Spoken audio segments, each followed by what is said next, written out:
Chairman, if we ought not to be calling the IC before us to discuss the matter, to really investigate and determine, is this a matter of malicious prosecution, where clearly you see the inclusion of things intended to harm the declarant rather than to seek justice. These are matters that we have to explore, because it is highly inappropriate, in my view, for an investigation to be completed and for there to now be an effort to redetermine the matter.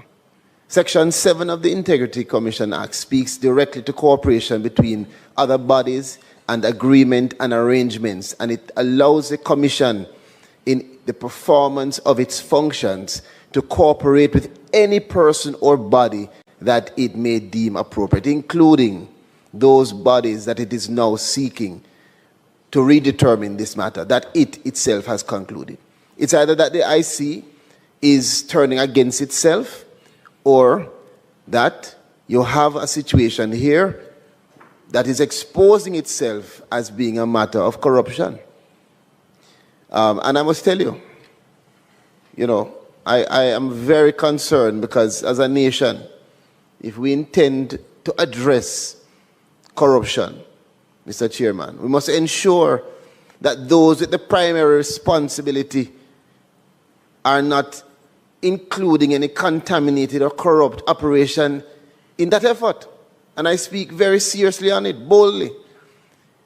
This is laden with procedural irregularities. And I hear Member Paulwell saying that it has never been done. That is a weak argument in relation to addressing this matter that relates to our Prime Minister, who has been subjected to the most extensive and the most expensive investigation.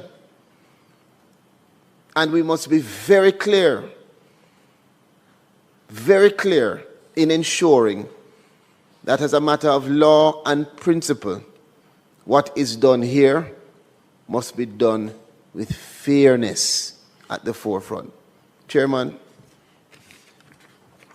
before us today is the ruling on the one matter that the Director of Investigation advanced to the Director of Corruption Prosecution. And I read, the Commission's Director of Corruption Prosecution has, pursuant to the provisions of the Integrity Commission Act, inclusive of the aforementioned sections 54.3b and 54.4 of the Act, and sections 34.1a and 34.1b thereof, reviewed the subject investigation report and has ruled that, open quotation, upon careful consideration, it was determined that no charges are to be laid, close quotation.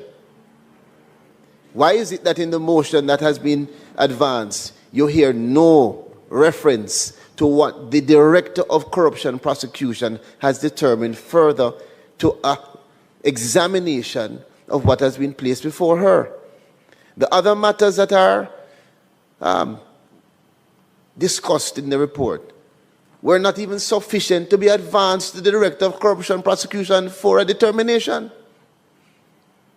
But now we want to tell Jamaica that we must drag a declarant, regardless of who the declarant is, through a whole new redetermination because you have failed before you completed your investigation to do your job.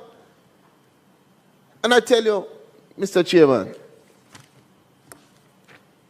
what happens to one can happen to another.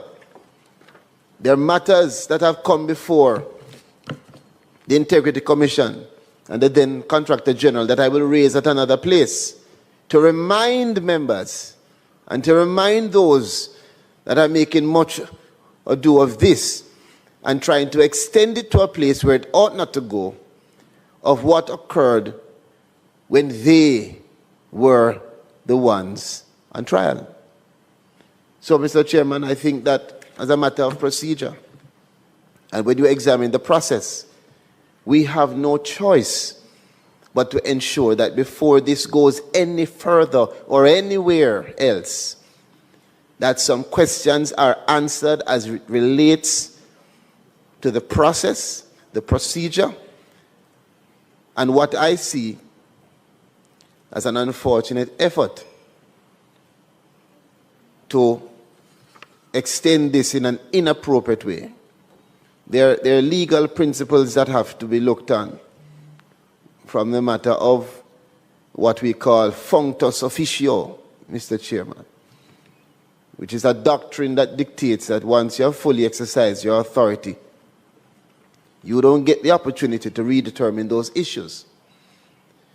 And what we have here is a clear example of an effort to extend the Integrity Commission's authority where it ought not to go. The question is why?